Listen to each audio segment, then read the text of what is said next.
thought I'd start first question because it was the first thing that sort of come into my mind that I thought I haven't asked you yet. When realistically do you think we will next be at a rave? Okay, so I think late this year we will probably be back to events, not festivals. I don't think, or at least UK. I don't think UK will get a festival this year. Only because there's a lot of moving parts in a festival. There's a lot of logistics which need planning, like now for summer.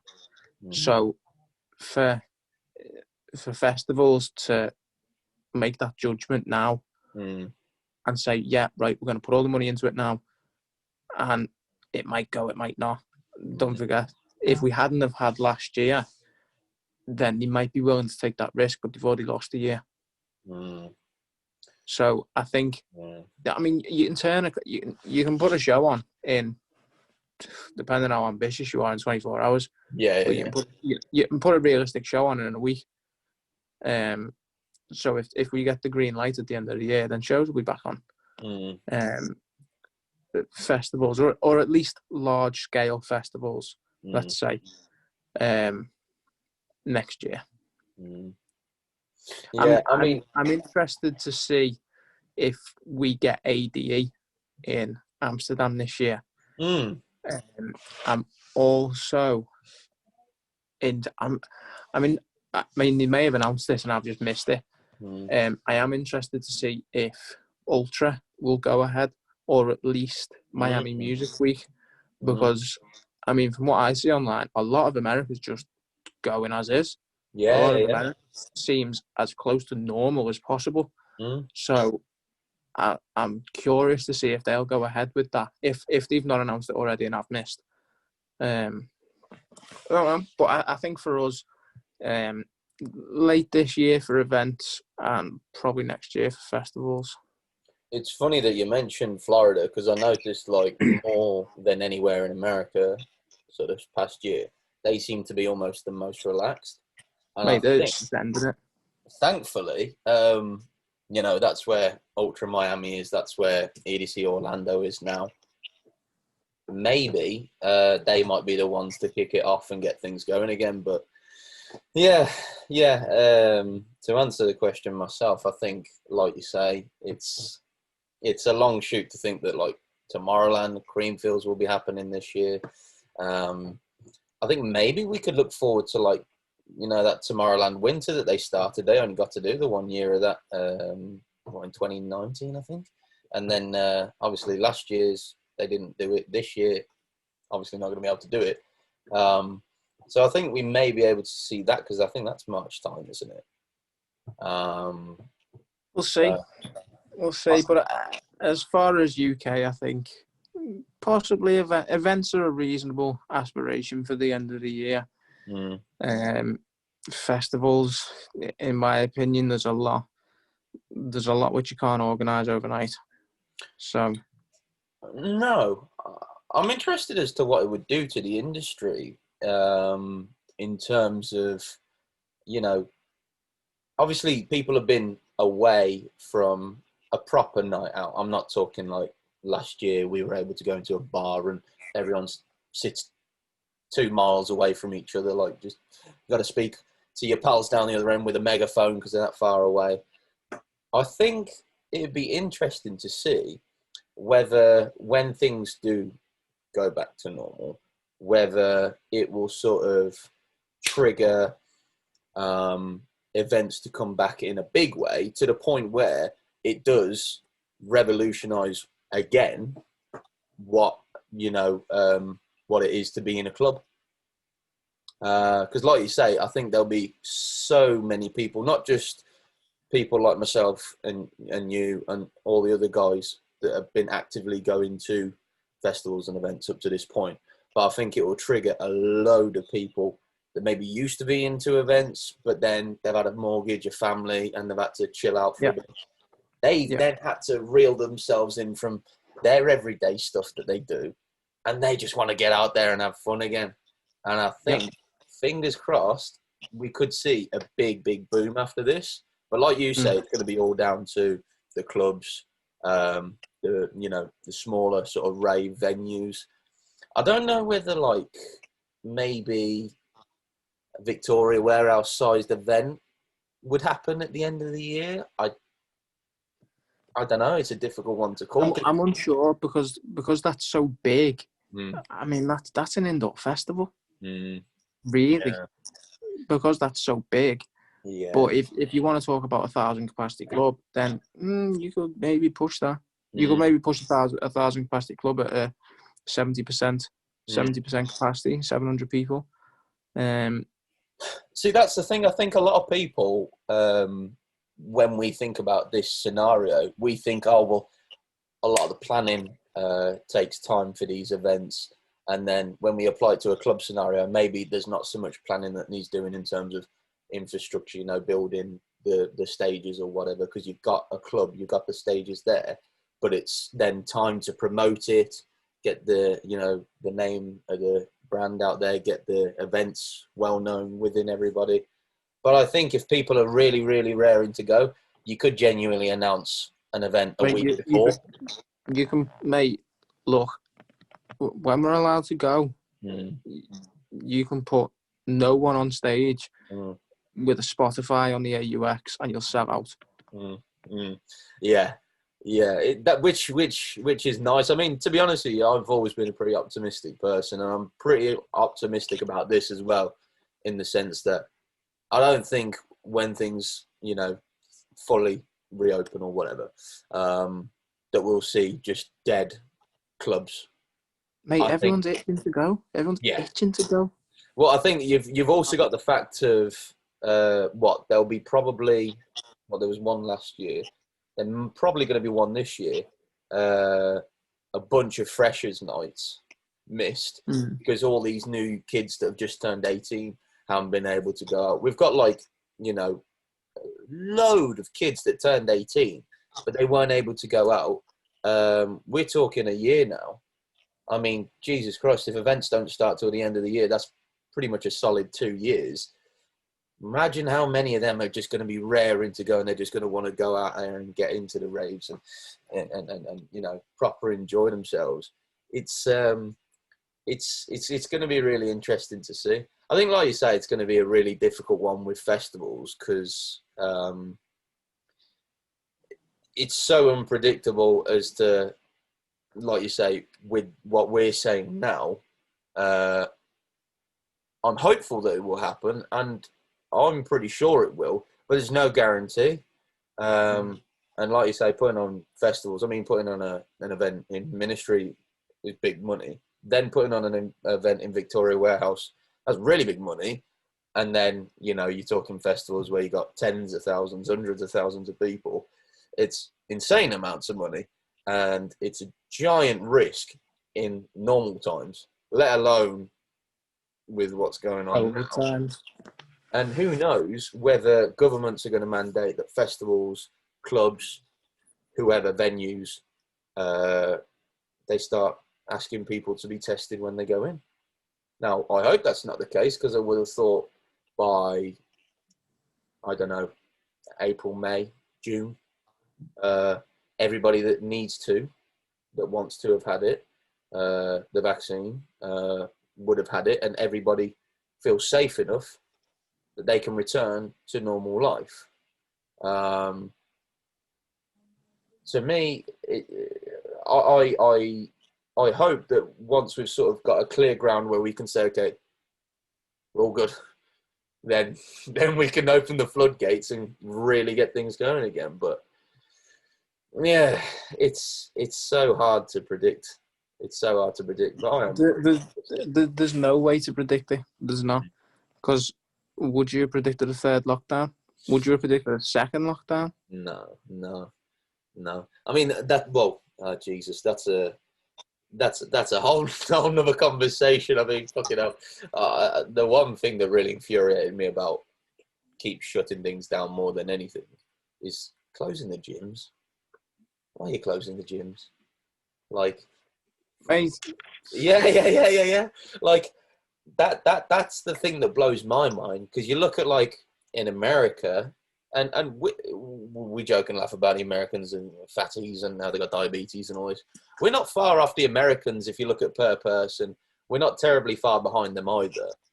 And then it's like, okay, it's vital that people exercise, because if you don't, get your exercise in regularly, then you are going to put on weight. Then you're going to put strain on your heart and all your different, vital organs. And then Mate, how much more stress are you going to put on the NHS then?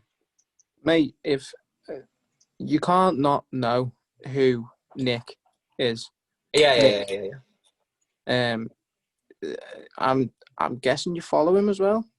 Yeah. Okay.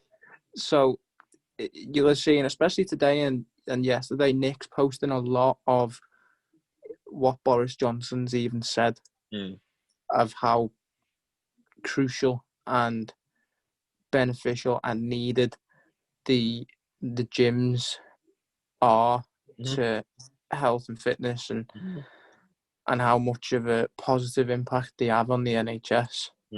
Yeah, he's decided to shut them all. Nick's posting a lot of quality informal informational content right now. Yeah. Well, the guy that I've been following, I think he's like, I don't know if it's his business partner or their mate, but that Nathan D'Asha. Nathan owns a gym on the other side of Liverpool. Ah, okay. I thought they were like co-owners or something. I didn't know. No. Again, it might, people can think what they think, but like, I've almost thought that Nick has been going a bit too soft, because I agree with everything he's saying, but I'm sure that he still closes his gym.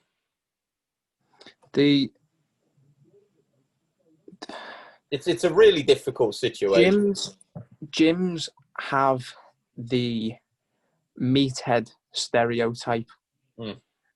So if Nick were to go against the rules or the legislation, not the law, if Nick were to go against that and cause a scene and cause a fuss without information, that would leave him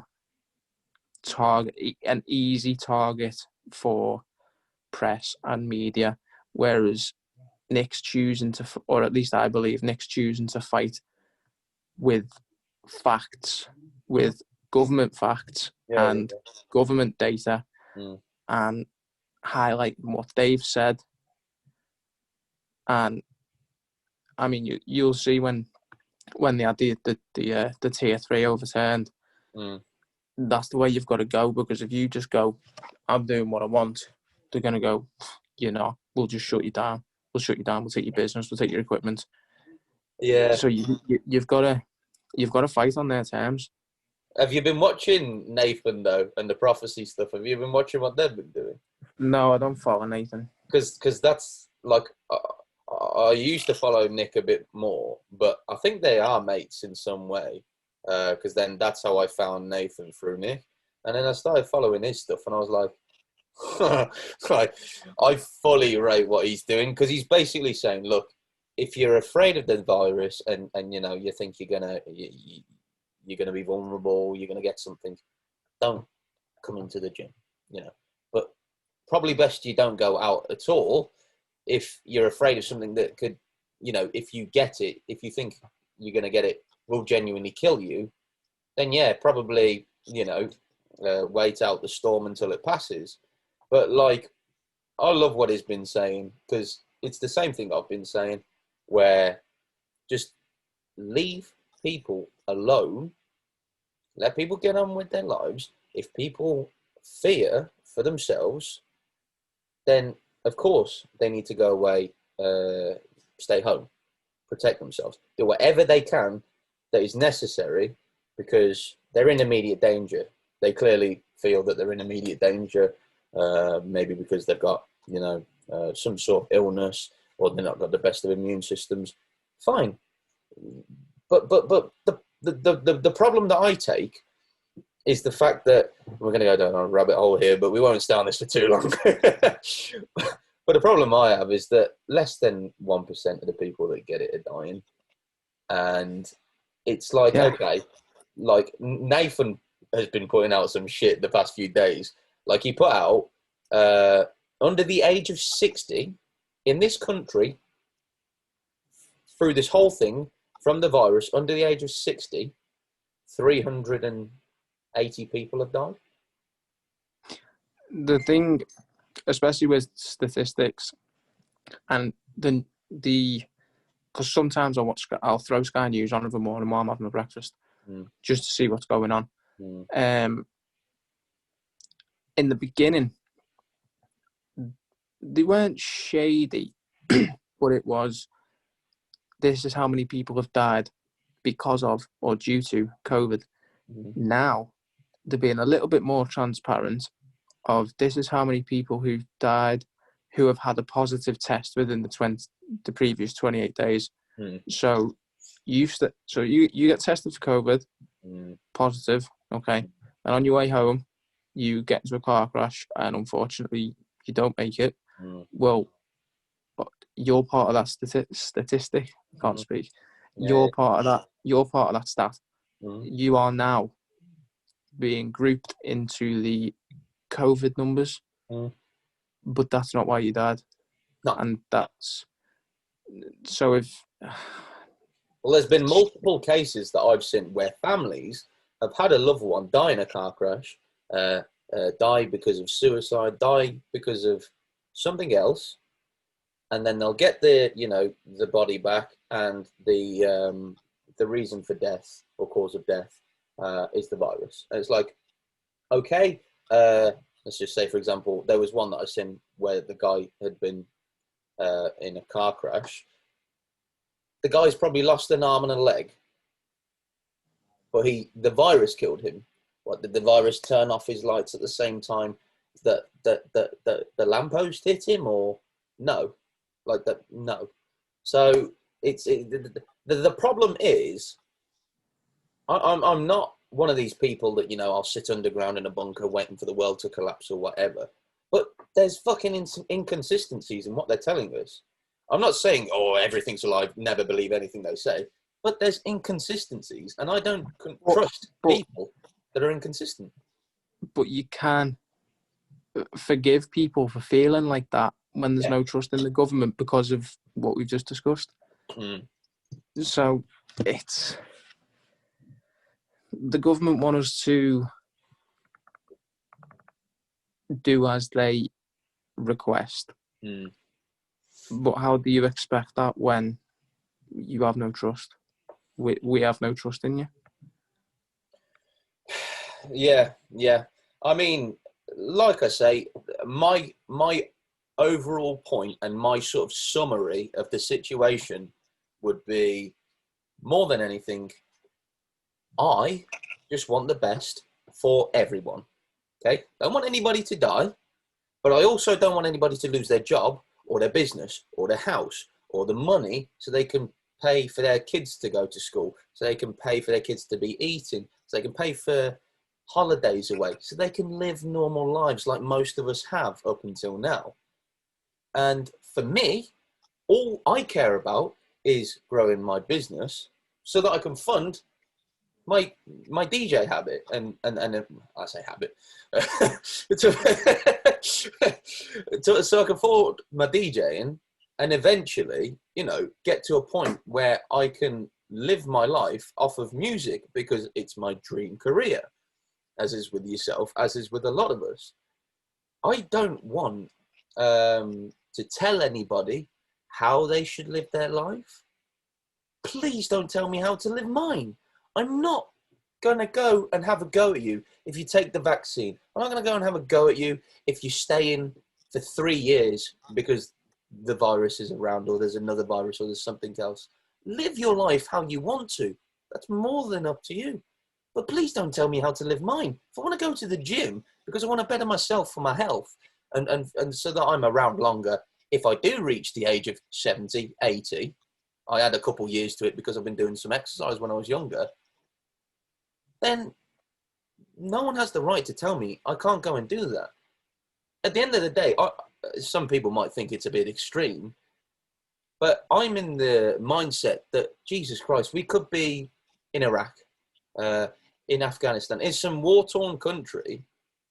At the end of the day, if I have a family member, if I have a friend, if I have a neighbour, somebody I know, I can tell them that I don't want them going out on the street because there's a threat out there. There's the Taliban, there's ISIS, or was. There's threats out there, real threats. But I can't force them to stay home and just be a hermit until the threat goes away. Like, they have to make that decision for themselves. I don't get to choose whether they go out or not. I can tell them, look, I love you. There's a real threat out there, I believe. But at the end of the day, it's your decision. You're an adult. Where do we lose that in this world? Because nowadays it's so patronizing, where everyone is just being shamed if they make decisions for themselves. It's like again, I'll touch on it briefly and then we'll fuck this conversation off because it's dirty. But it's like with the vaccine. If you take the vaccine, you're going to be safe. If it works, you're good to go. With the mask, if you put the mask on and someone else comes into a shop and they're disease ridden, they've got every disease in the book and they're coughing all over the place, only the people without the masks, the people that you dislike, are going to get it. You don't have to worry because you're safe. So why are you then patronizing anyone else who isn't doing what you're doing, following your logic? Because you're safe. Everyone that you care about around you is safe because they've got this on. You're going to be safe after this because you'll have had the vaccine, correct? So then why are you patronizing other people that won't take the vaccine? Why are you patronizing people that wear the mask or won't wear it? It's like, let people do what they want to do in their lives. They're not going to affect you. Your logic is saying, I have a mask on and it's protecting me. Okay. So then you're fine. It's similar to that mentality I liken it to anyway, of like the fucking popular kid in high school who, you know, he's very tall, he's good looking, he's the best footballer or whatever, best rugby player. He's got everything. The girls are after him, but he'll still go and kick the kid that's got fuck all in the corner of the classroom and call him a twat. And it's like, you've got everything. Why are you picking on him, you shithead? Like, leave him alone. He's not doing anything to you. You're good. You're happy with where you are. But again, it's been interesting. I think again though,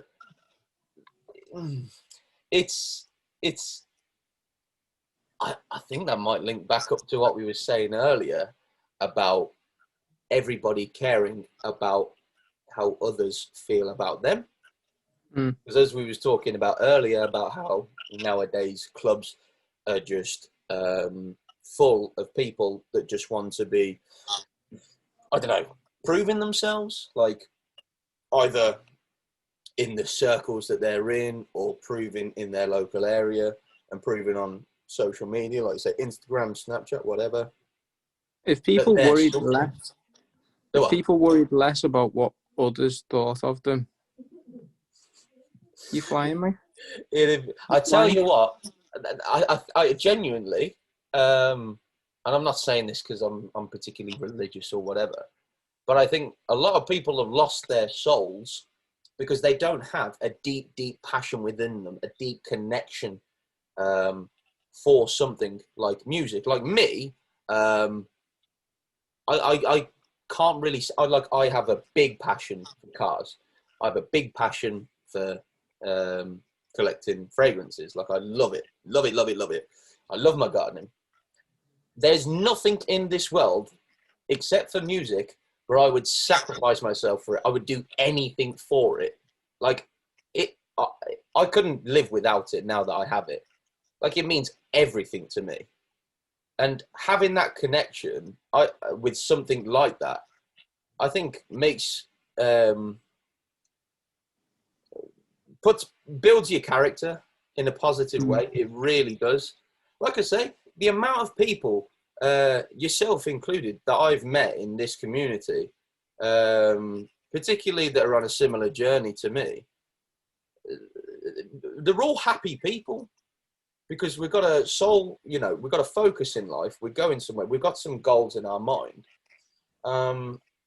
Everyone's on a very, very, very similar page. Exactly.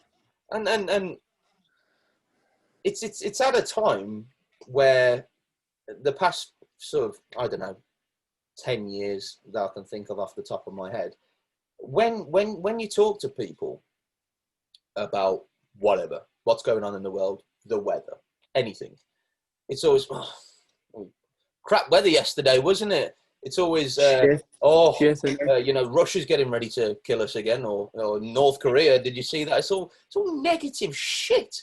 It's like, well, yeah, but Sunday might have been crap, but Friday was pretty good, wasn't it? And we got good times coming towards us or whatever. It's like, oh yeah, might be a bit wank next week, but then the weeks coming after that, it'll be class. And everyone, I don't know. Everyone focuses on the negative a lot. It's so much. It's almost become like a cool thing where it's only interesting if you're talking about the crap. Like a real sad thing that I noticed in some people in the past year and a half, and I cut those people out of my life, is the fact that they don't feel happiness unless in that week they've seen somebody else have a shit week or a shit day. And I just think, why? It's like, that's it's just sad to me. It's not the mentality. No, and it makes me wonder, how the hell are you going to get anywhere with whatever you're chasing if you're just looking to put people down? Not going to get very far. No, I don't know. But I also wanted to ask you, because I did want to ask you earlier on, but I didn't get around to it.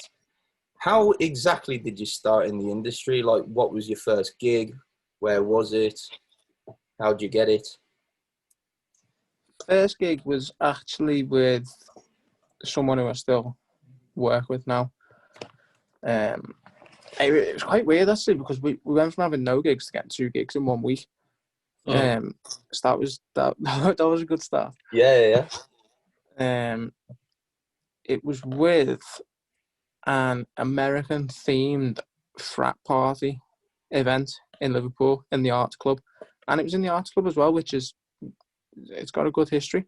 Okay. So I've gone from no gig to a reputable club. Yeah. And we had another booking for, I think we did that on the Wednesday, which was a student themed party, and we had a more EDM event on the Saturday. I think they just came through. They just came through social media, I think. But the frat party one, I still work with him a lot. Worked on a couple of things last year. He was the one who produced the Mal Mason live stream on the rooftop. Oh yeah. Yeah, that looked class. That did. Yeah, it was sick.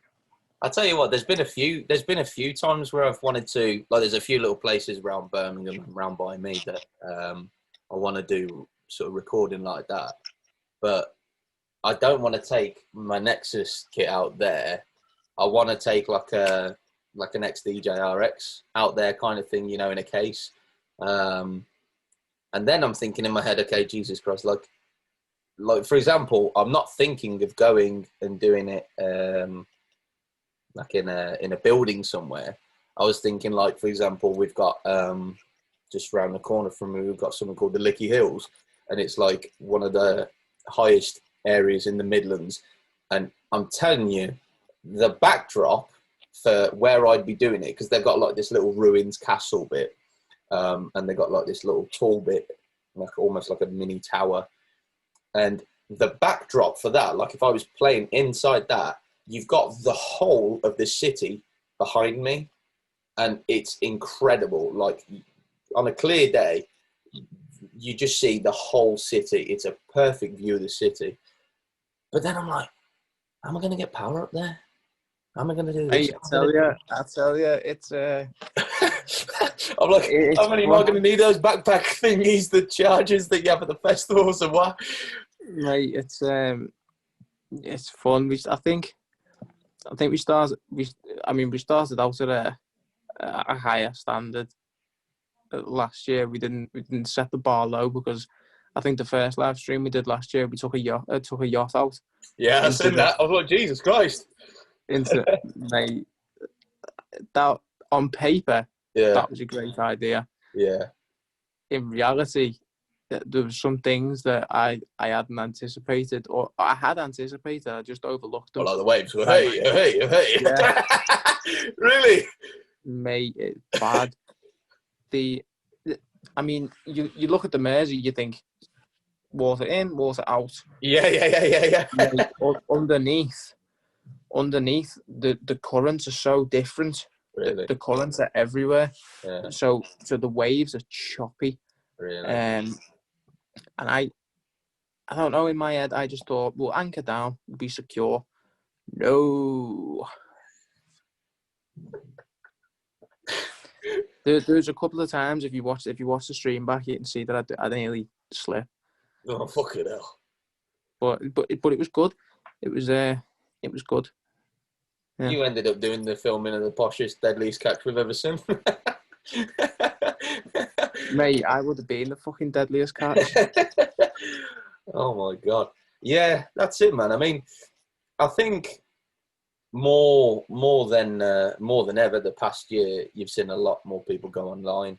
Like, I mean, I started doing these sort of rave recordings back in September of 2019. So I was doing them, 9 months or so before all this kicked off. 6 months, I suppose. And it was interesting to see like all these guys, all these big DJs and all the guys with pretty reputable names all come and do. You'd see it in like the first month, like March, April, they were doing like events and stuff, and they were doing all these different gigs, and we'll see you in July, guys.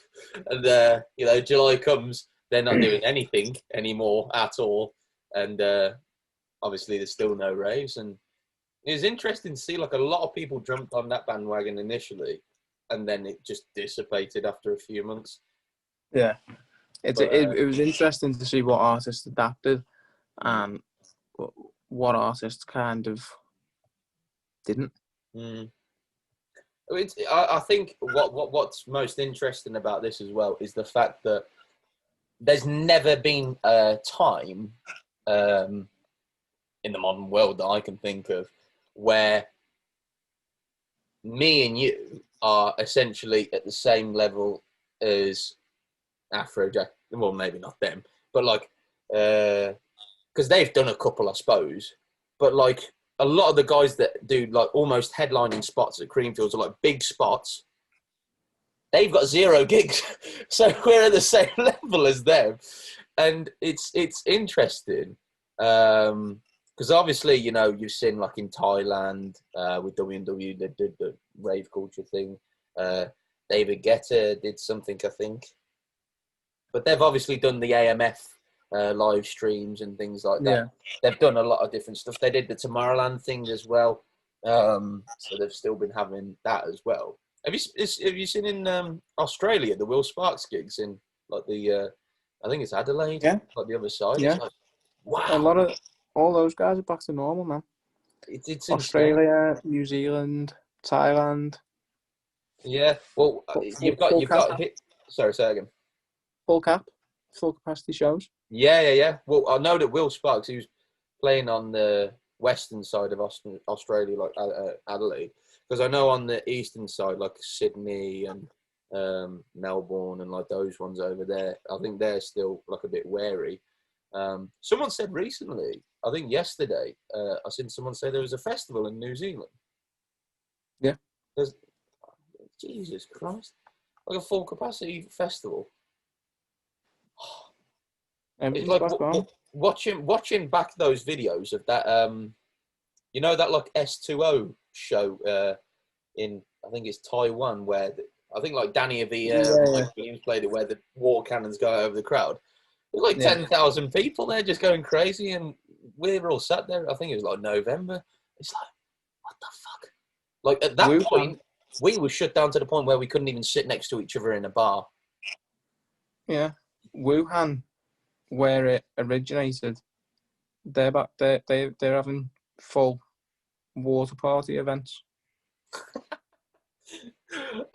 It's insane. Like I remember, you know, I mixed with quite a few of the Chinese people because that's the majority of people that you get in Ministry of Sound, with the uni being over the road.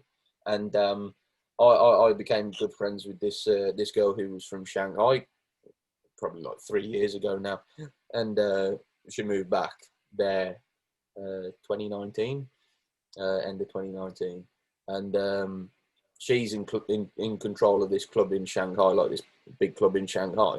And she was sending me videos in April of them going crazy, full capacity club, no mask, nothing.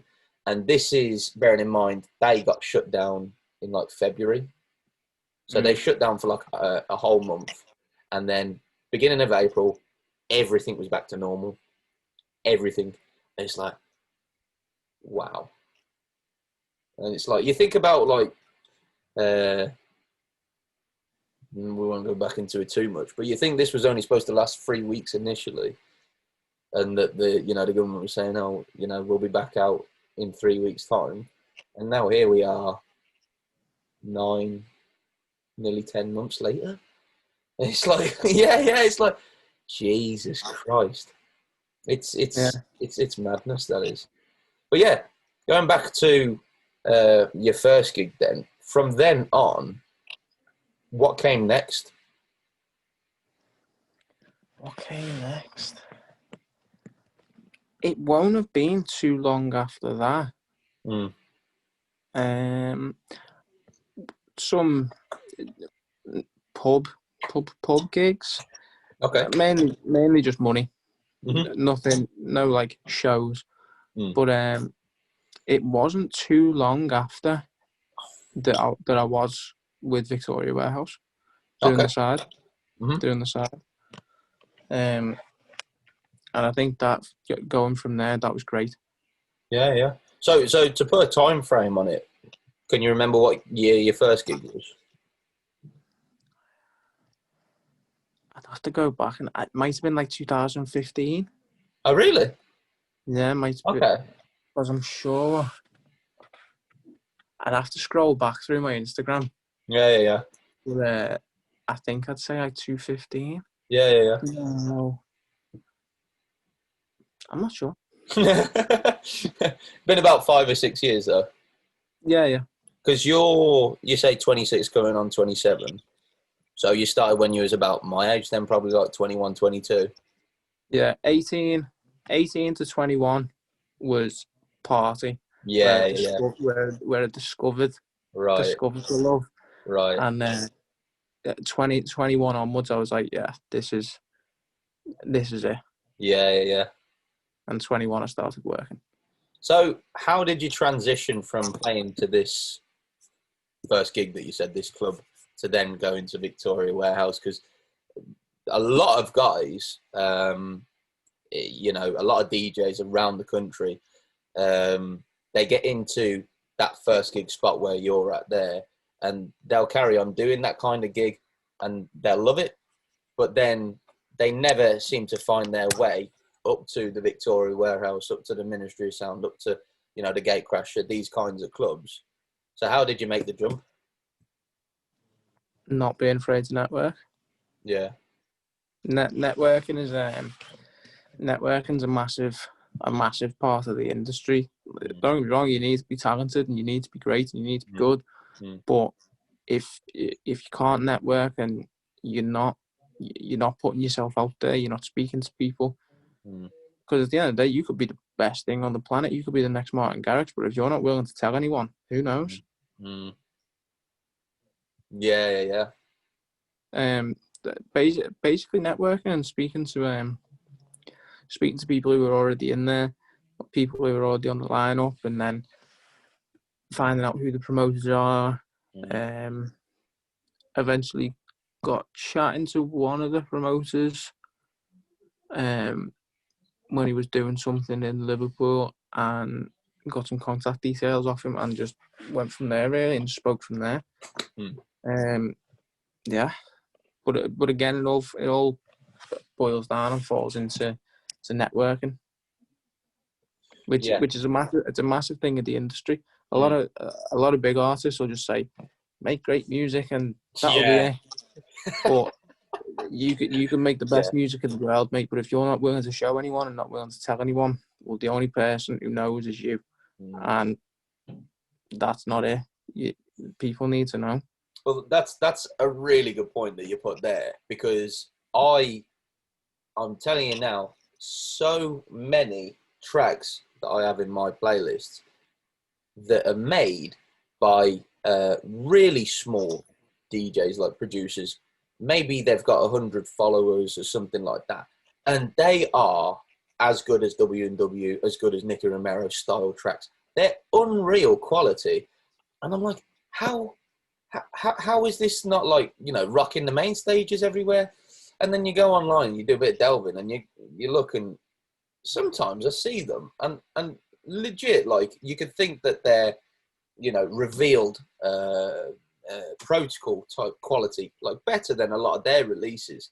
And I go looking for the guy's socials to message him to say, my God, this was an amazing track. No Facebook, no Instagram, nothing. Not even a SoundCloud. Some of them have SoundClouds.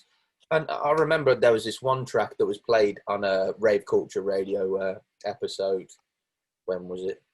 It was back in 2019 now. It was like the end of 2019. And I messaged, I was looking everywhere, because I think it was some guy from South America. I was searching everywhere. Facebook, Instagram, Googling it, couldn't find anything. Eventually, a few months later, something pops up on SoundCloud under the name.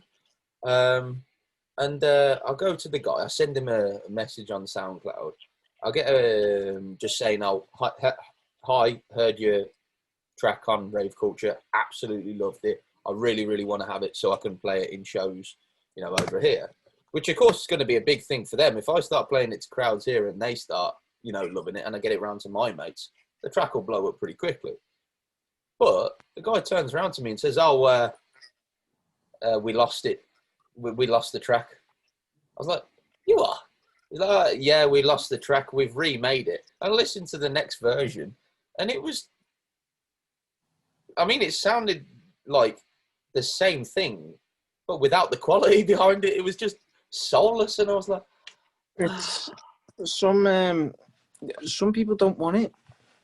Some people naturally gifted at making music, and they just want to make music and throw it out, see what happens. Maybe not even throw it out. They just want to make music because they like making music, but they don't want the industry side of it.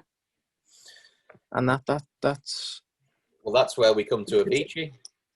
It's not a lot of talent gone to waste, because it's solely whatever they want to do. It is what it is. Yeah, like you say, that's where you get the heartbreaking story of like Avicii, where I could see from a mile away, and how people around him couldn't, that guy was an extremely talented producer, but he was not a DJ. He simply wasn't a DJ. And a DJ used to be one thing. A DJ used to be, like you say, a guy in the corner of the room that mixes from track to track, and literally he's the background sort of, he's the background music, the elevator music, if you will, to the party. Whereas nowadays, maybe as of 10, years ago when Main Stage with Tomorrowland, with Vegas, with Ibiza, with all these big festivals coming up, and you're having the Tiesto, the Hardwells, the Nicky Romero's, these guys. It's not DJs just have that become anymore. They are the center point of the event, the festival. And so it's not just a case of even being that background guy, which I think Avicii would have struggled with because he had no interest in that. He had an interest in producing. Even just being that, he would have struggled. But then he was put in front of tens of thousands, sometimes Tomorrowland, hundreds of thousands of people, and away you go then. The thing is, with a lot of producers, not DJs, a lot of producers, they thrive in a studio alone, or with maybe one or two other people, where it's just those guys. There's no pressure. There's not 10,000 people looking at you. There's not, if you press the wrong cue button, it doesn't go off.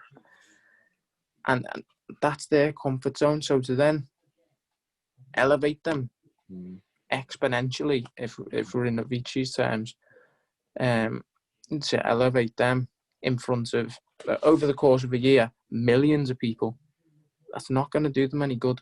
No. The people who are pushing him, it's going to do them good because they're in the business end. It's going to do them good. I think, to be honest with you, I think there seems to be sort of two categories. I'd say a majority of the guys out there that are on the headlining spots, the festivals, they are producers that eventually got into the DJing spot and enjoyed entertaining people. And then, see, I'm totally the opposite. I'm the opposite. Me too. I couldn't be, more sort of the opposite like yourself, in the sense that I'm not somebody that sits behind a keyboard and for 12 hours will just sit with complete quiet around me and just doing all these technical little bits, moving this around here and doing that there and doing that there. That is so different to standing in front of tens of thousands of people, picking a track that will, make them go crazy, but then entertaining them as well. There's such polar opposites. It literally is, you've got the one, which is, producer, that is about the most introvert thing you can do. And then DJ was about the most extrovert thing you can do. They're so extreme opposites that to put Avicii, who's an introvert, out onto the stage, he would have been in hell. He would have hated it. And I'm telling you now, it's not just him, because I've seen other DJs that I can tell, yes, they probably enjoy a lot of their gigs, but sometimes they're just like, oh, fucking don't want to be here. I want to be, just chilling at home and then just in the studio making music, like a lot of the headline guys, where they've come from this background of they've made music. You look at Hardwell, Martin Garrix, some of these guys, they've been making music since they was in nappies. And you're like, these guys are born producers who have been brought into DJing as well. Now, some of them, like, for example, their tracks get so much attention and so many fans that those fans want to see the artist behind the track play live. Yeah, and that's where it comes from. I wanted to be a DJ, and I understood. No, I didn't. At the beginning, I was solely focused and concentrating on DJing, and I thought, I'm going to get to Tomorrowland, I'm going to get to Ultra, EDC, Creamfields, being a DJ. And soon enough, I realised that's not cutting it no more. You need to be an artist. So that's when I took up producing, because I understood that I'm not going to get to those heights without being a producer as well. And you've just got to go. Well, see, that's sort of like, that's the crossroads that a lot of guys and girls, where they can go about it one of a few ways. They can either go and carry on going the way they're going and keep pushing and pushing and pushing as solely a DJ. As some guys have, like I know what's his name? You know that Diego Miranda? You still there?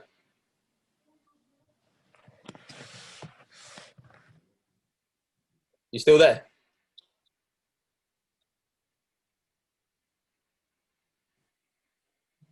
Have we lost you?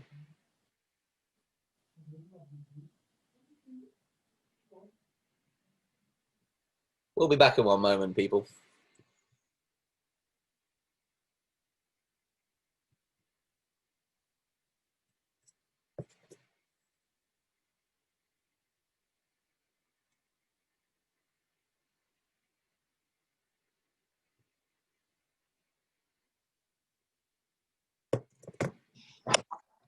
Oh, there we go. Mate, so well.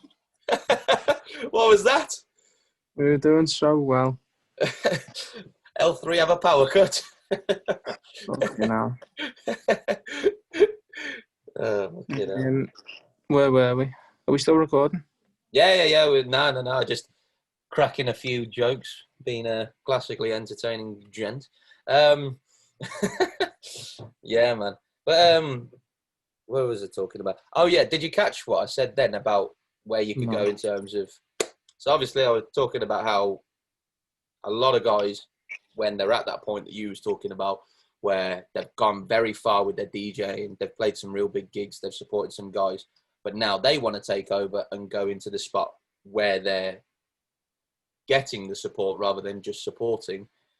And for example, the first one that comes to mind for me in terms of rather than going to produce all the other options, sticking with the DJing aspect and just going forward with that is, Diego Miranda. It rings a bell, yeah. Okay, so he recently, I think last year or maybe the year before, just put out a track on Spinning, and I think he's had a couple tracks here and there, maybe one on Smash the House, something like that. But up until then, like, he was playing Tomorrowland a lot in different places, and he had solely been a DJ. Now, from what I know, I don't know too much about him, but I'm pretty sure he's not one of these celebrities that happens to DJ. I'm pretty sure he just DJ'd and got bigger and bigger in Brazil for years and years and years. And then he started playing Tomorrowland, like some of the other stages. I think he played the main stage one year, and he still hadn't released a track. And so you do have examples out there. Like, I genuinely believe if you keep pushing hard enough and you work your mind and, like you say, network as we do, I think you can get to the Tomorrowland main stage without producing a track. I really do. But that's very difficult. You've got the other avenue of, like you say, going into producing. But then you're getting a lot of guys like myself, like yourself, a lot of the lads that we know, that are, you could say, extroverts. We go to the gym. We like to go out with our mates. We mix with a lot of people. We're chatty people for the most part. We don't sit in our bedrooms and just play Xbox all day and we don't talk to anybody. We like to go out. We like to mix.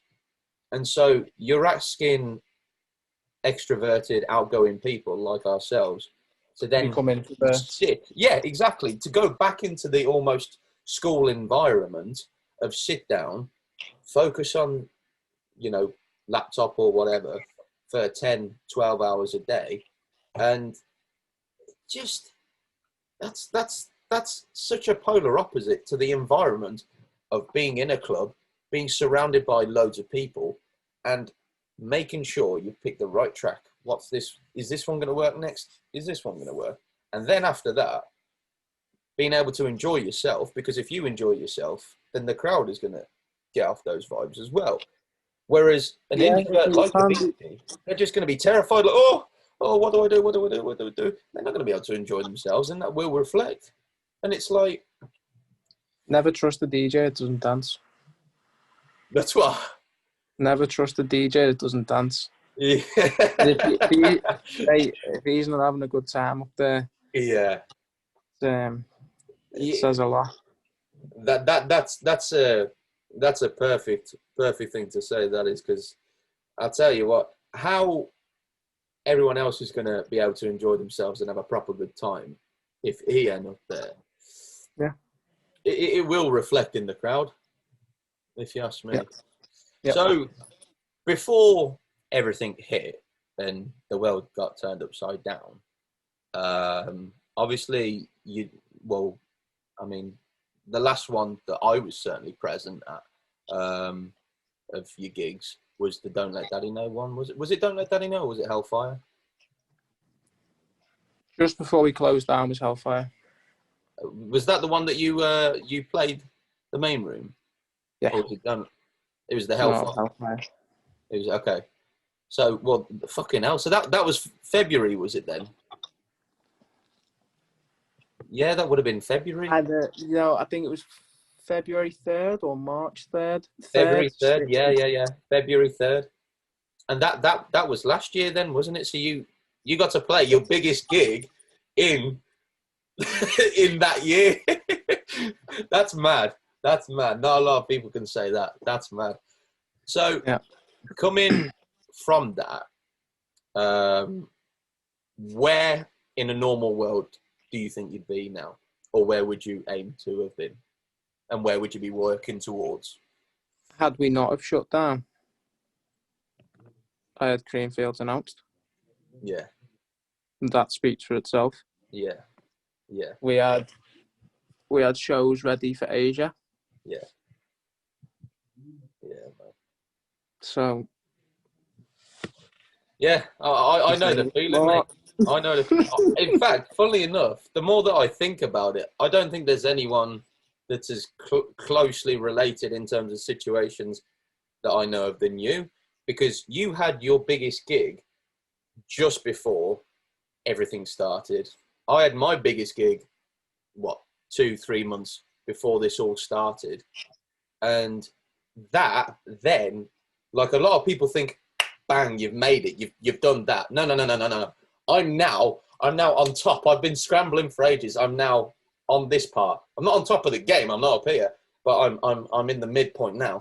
And now here's where the hard work starts of getting consistent ones of these and building your name, because it is such a big opportunity to build your name on that part of your career. Yeah. Something I've learned, and I think I posted about this. I've never took a minute to go, wow, that's good. That's boss. That I'm proud of myself there. Mm. I've always gone, right, we've done that, what's next? We've done that, what's next? We've done that, what's next? It's a forward mindset. Mm. I mean, to go back to the Hellfire show, I'm sure COVID was actually not announced is the wrong word. It was building up. Things were building up. Yeah, because I remember that being a talking point before the show, because it was obviously going to be such a large scale crowd. Yeah, I remember that being a talking point before the show. But well, it was all sort of exploding in China. Like I think China was in and around that time about to shut down. Obviously, there was a lot of Chinese kids attending the event and a lot of Chinese kids that attended a lot of the events. So I think there was probably a talking point there of something's happening major in the world. It was looming in the air, you might say. To go back to your question, this year had the strong potential to be the year, as some people would say, even though there's not really such thing to us as the year, because once you get there, well, you're going further, and then you're going further. But this would have been a milestone year, should we say, with first international shows, and not just random international shows, credible international shows, and first festival. And again, not just a random festival, the festival. Very, very, very, very, very credible festival. So, but again, once we're given the green light to go, we pick up where we left off. We just move. Yeah. We move. There's no yeah. It's you can sit here and go, oh, I could have done that. I could have had this. I could have had that. It was so close. So just go and get it again. Just go and get it done. Well, you see, at the end of the day, whatever people think, whatever happens to the world, whatever it looks like after, we come out of this, there's always going to be a demand for people to want to be entertained. Always. That will always be a thing. You sit there for 3 seconds now and try and imagine a world without music. I mean, no music whatsoever. There's music everywhere. It's like a world without colour, black and white. Yeah, it is. So the demand for music, and not even just music, live entertainment, the demand is not only there anyway, but is multiplied, and it's going to be huge because people are sat at home itching to go out. For all live entertainments, not even just music, not just DJs, for all live entertainments, comedians, artists of all forms, singers. It's when we're given the green light to go, I think people need to be ready, because if people aren't given the green light to go, people are going to go, and anyone that's not ready might get left behind. Yeah. Do you think it will, like I was touching on earlier, do you think it will kind of change the scene in the UK in any way? Like I was saying earlier, do you think there might be like a little almost mini revolution like we had in the, in the 80s and the 90s when the kids started going out and they were driving to all these warehouses and doing the illegal stuff? Because obviously we know that we've seen some of that going on already, but there's probably a lot more that we haven't seen that's going on for sure. So I think, the demand will be huge. Like I think we said earlier, you could announce an event and put no one on, just put some random person with an AUX. Hey, people just want a big sound system. When was the last time you heard proper music on a good level? On a good level. Well, thankfully, I did do one rave last year. Well, I say last year in the middle of the pandemic. Obviously, my last rave I seen you and the lads in February last year. But then in August, end of August, there was a trance event that was put on, socially distanced one, in a field. It was like it was literally like Creamfields if they only had one of the smaller stages. And it was brilliant. It was almost like it was probably about, I don't know, I think it was about 300 tickets I think they sold, and it sold out within a day. It was gone like that. And this is a company where they put on quite a few events over the years. They either almost sell out or do sell out, but it will take them, if they announce the gig 3 months, 6 months in advance, it will take them up until the last month to, get the majority of the sales. So you can tell that the demand is there. But I tell you what, man, oh my God, it was genuinely like I'd gone 6 months of only drinking water, nothing else, not even tea, not even squash, nothing but water. And then someone cracked open a can of Coke for me. It was incredible. My whole body, my soul just went, ah. I think, as you say for that as well, I think it'll open up people to a lot of genres that they may not have previously gone to, but they just want to get out. They don't really care. People want to go out, man. And as I say, it could be very, very, very, not even just beneficial for getting events on, beneficial for growing people's vision towards genres, because a lot of people are very narrow-minded with genres. A lot of people know what they like, and that's fine. Everything else is shit. I don't care what you've got to say. This is what I like. Your opinion's pathetic. Mm. Whereas I think whenever we're allowed out, we're allowed out. When we're not grounded, yeah. people just go, it's an event, fucking I'm going. I don't care who's on. I don't care where it is. I don't care what the times are. I don't even care how much it is. Yeah. Let's go. So I think, although it's frustrating and there's a lot of negativity attached to it now, I think in the long run, it's going to be beneficial for everyone. Yeah, I mean, like Hopefully. I say, yeah. I'm touching some wood. Hopefully. I could be wrong, but I've got to be honest though, I don't see any other way, because, like you say, people are going to want it so bad that they'll do anything just to live again. And at the end of the day, I don't think every single person wants this thing sort of ends. Although obviously a lot more people are going to be worse off coming out of this than they were going in.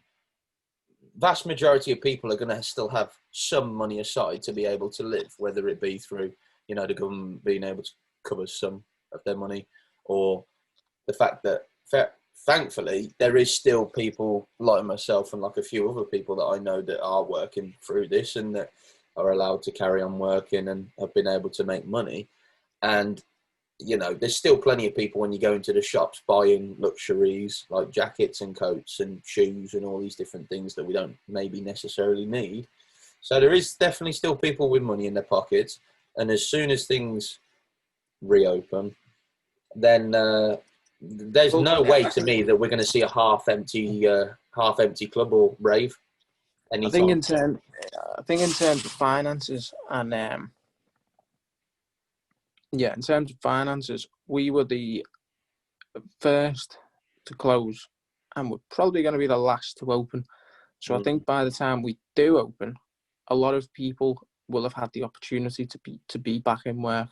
So hopefully they'll be back on the feet, or at least closer to being able to be back on the feet, which then will give them some financial leeway to enjoy themselves at an event, take a year's worth of stress out, and just be with friends. Just be with friends. It's I think that's positive. Yeah. I mean, so many of us, we're not like the vast majority of people anyway. We're not soul people in the sense that, like a lot of animals in the wild, they're purely, they live on their own. They go around the wild their whole life. They're pretty much sole predators. They stay on their own, that they keep to themselves. Vast majority of people, we're sociable. We like to mix. That's why you've got pubs. That's why you've got restaurants. That's why you've got clubs. That's why you've got, like you say, comedy places. You've got festivals. All these different things. It's because we like to be around each other. I mean, like for example, like I say, with my gardening business, I get to meet a wide variety of people. I meet people. I've done gardening for people as young as us. I've done gardening for people who are in their late 90s. I've done, people who are very wealthy. I've done people who, are scraping by, but they want the garden tidied for their birthday or for a special occasion. So that, they get the gardener over once a year or whatever.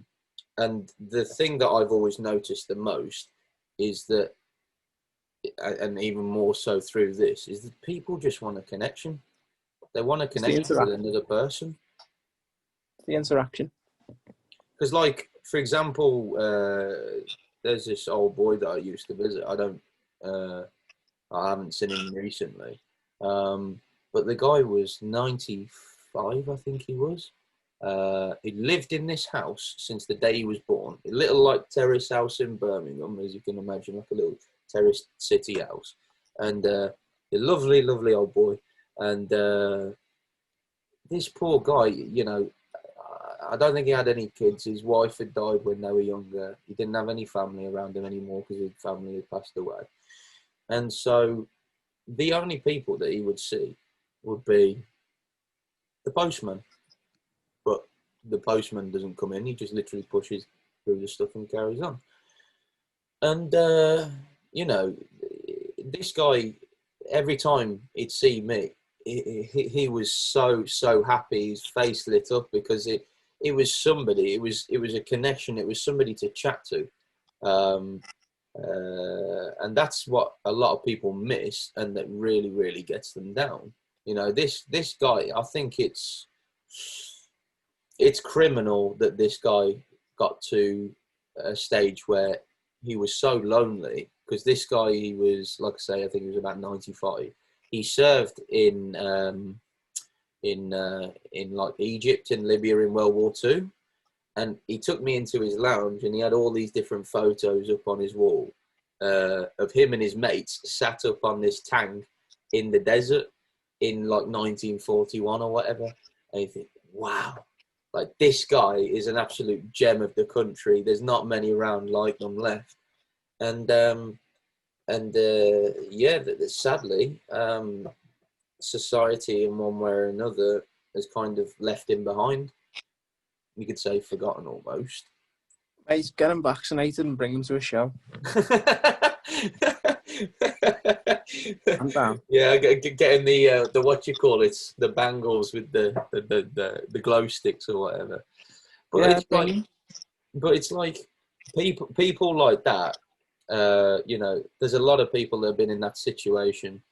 And again, this comes back to why I think what me and you do, what any entertainer does, is so important, because it's about having a connection with someone, or having a connection with something that someone else has made, like music, like you say, like comedy, like a lot of these things. And they should be cherished, man. Like, I really wish that the government had took more care when this all started to make sure that all the arts are supported. Because not just talking about, you know, music and comedy and things like that, but I'm also talking about like theatres and stuff. Like round the corner from me is Stratford upon Avon, where, you know, Shakespeare was born and grew up and did all his books and everything there. And that is an absolute gem of this country, and what should make a lot of people proud to be from this country is the guys like him and the works that they made. And then the fact that, you know, that town shut down, and Jesus Christ, they've had some pretty hard restrictions and pretty strong restrictions. And it's really sad to see, because the town is struggling quite a bit. So yeah, it's tough, a shame, but like you say, it's one of those. It's tough. It is, mate. But like you say, I think we can leave it at the fact that, you know, it's. I've got a lot of hope for the future. I got a lot of hope. And like you said, the work that you did before, that's not meaningless. That is, if anything, vital. The fact that we were able to get that in before, because it means that there will be something that we've got to go on in life with. We've created some incredible memories, but also we've got some vital experience that will help us when we get back into it. We're stepping out the pandemic with 1 foot forward already. Is what we're doing, which again is positive. It is, mate. I've got something here quickly before we finish up though. I just want to ask you quickly. Oh, fucking hell, not that.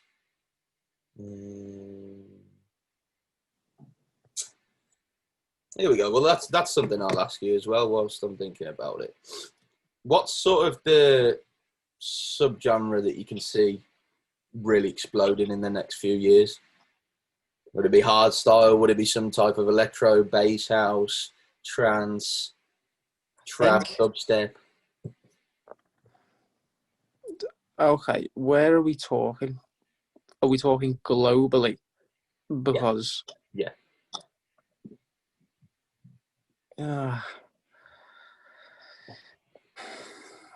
Honestly, it's what transitions well in the charts. In the mainstream charts.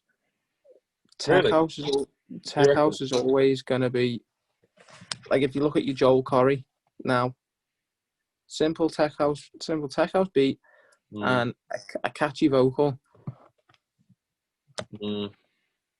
Look at your Magenta Rhythms, things like that. So what's gonna be next? Not sure. No. I think it's whatever can translate well into mainstream. Because like what I've certainly noticed is I think sort of a lot of people seen the glory days of trance as like the 2000s, and then sort of things went quiet for them. But I think things are on a big rise for them. I think things are on a big rise for like the hardstyle community as well. Like that's just getting bigger and bigger and bigger. Like you look at DEF CON each year, like fucking hell. Some of the videos you see coming out of there, you're like, wow. Like I think that's just getting bigger and bigger days. I'm open to being wrong on this because hardstyle is not something I follow religiously. Right. But I feel like there's not that many hardcore events. So when there is one, like DEF CON, the response it gets is phenomenal because there's not that many throughout the year.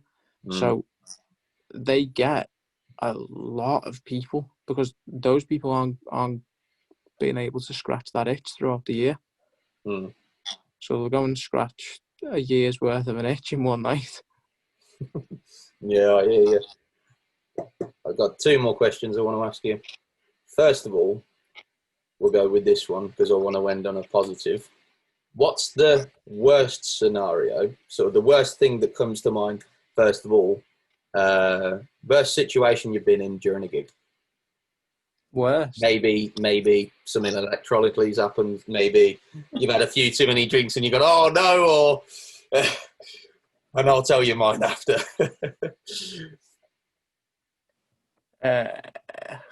Could be anything. Hopefully it's not as bad as you played a track and the crowd have just gone, oh! I've mixed the same track into the same track, but that's not really detrimental. No. That Q button, man. That trusty Q button. I've pressed the wrong one.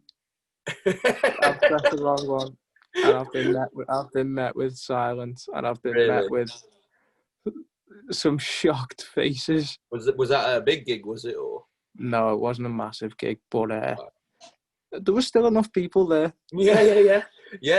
Oh yeah, you feel like a right plonker. You've got to have fast fingers. You're like, oh. You scramble. You know the meaning of scramble. Yeah, but yeah. I'd say the worst situation for me, and not a lot of people know this because it wasn't in the video. I edited it out. But my biggest gig, the gig that I played in the main room at Ministry, I don't know. Have you seen any of the clips of it at all? Like on YouTube, I open up with an Ummet Ozcan track. Okay.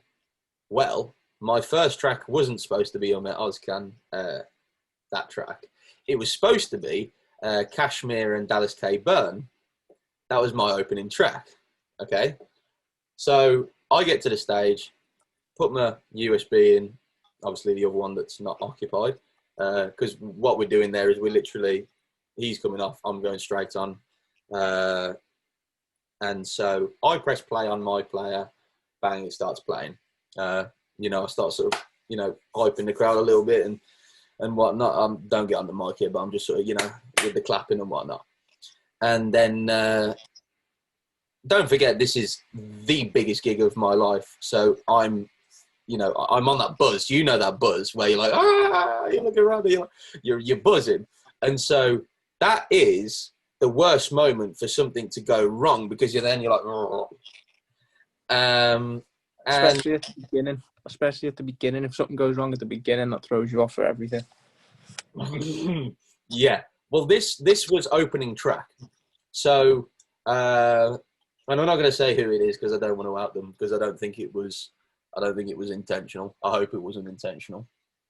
But the person who was on before me, rather than unplug his USB, pulled out mine.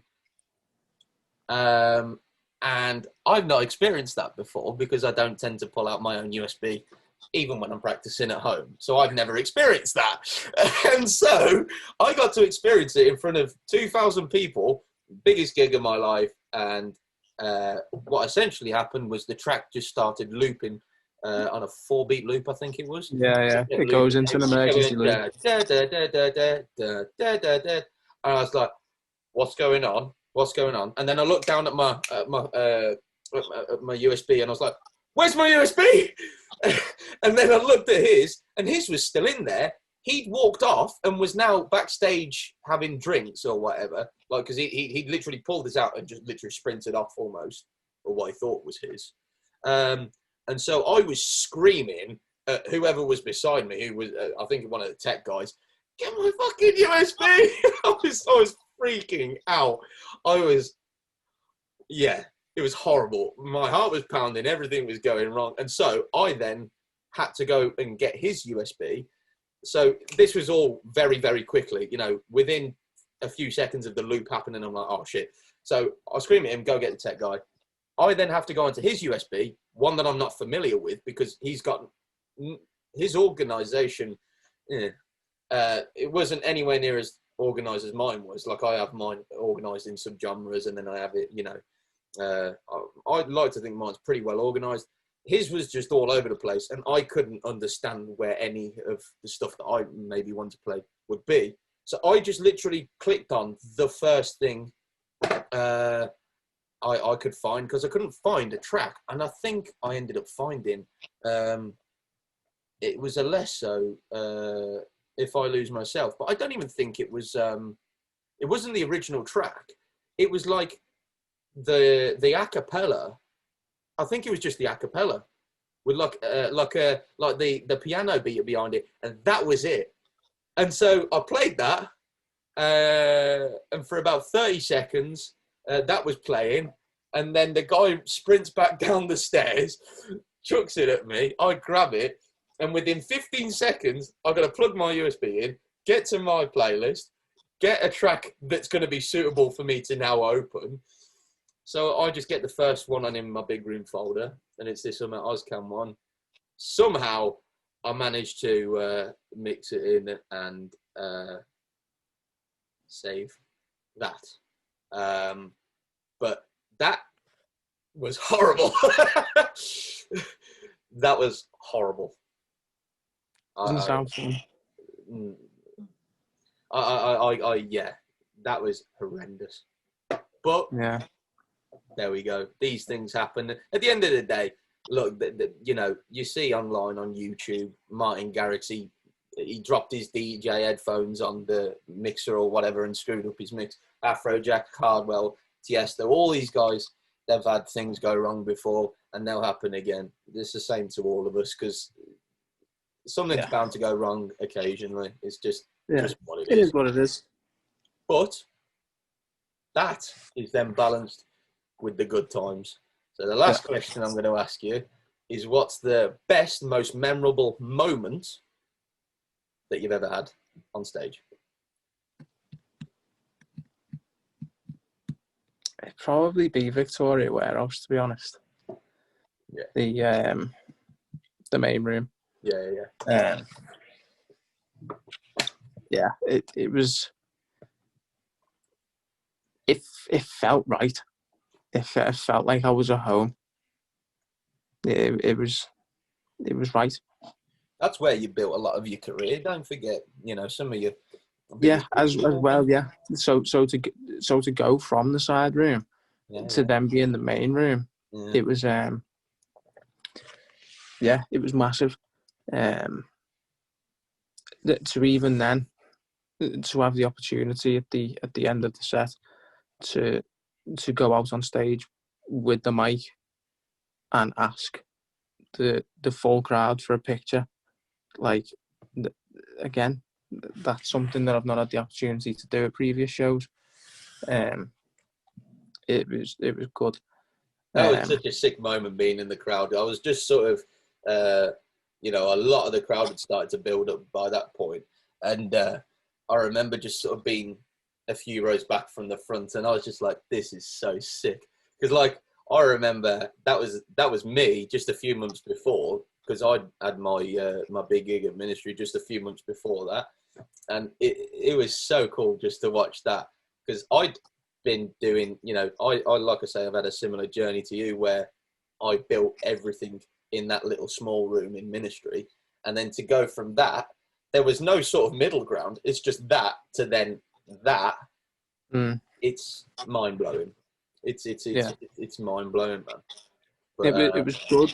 It was even better in the sense because there's three artists who inspired me the most to go forward with this career, and one of them was Will Sparks, and Will was on that night, so it was good to be able to chat to him in a setting which wasn't in a crowd, so it wasn't screaming.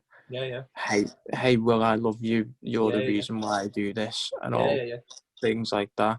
Christ knows I've done that a few times.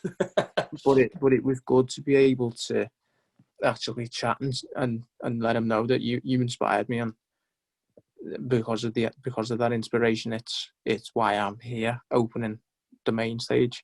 That's sick. Not just for you, but for all the other artists as well, and to be opening as well for Vinny Vici, possibly some of the biggest artists of that year. Darren Styles, huge. Yeah, it was. And then off the back of that, to be going to Creamfields to open, not just any random stage, the Cream stage, to be opening the Cream stage, to open Creamfields, is the way I was looking at it. Sick. So that's the moment that I didn't quite get to do. Yeah. But we'll get there. All that's happened, mate, we've not pressed stop. The pause button's just been hit. That's all. Yeah, that's it. That's all. As I say, when we're allowed back out and we're ungrounded, we're stepping out with 1 foot forward. We're not opening the door and going, okay, where do we go? We're just stepping out 1 foot forward. Let's go. That's it. Well, we'll literally, quite literally, just be hitting the play button and carrying on. Yeah, that's it. As we should be doing. That's it. All right, sweet. All right, we'll end it there, bro. It was good talking to you, man. We'll have to do this again, maybe. I don't know, say 6 months from now, maybe even sooner. If who knows, April, May, things open up again. Whenever we're ungrounded. Yeah, exactly. We'll do it then. All right, brother. Good speaking to you, man. You too, mate. See you later.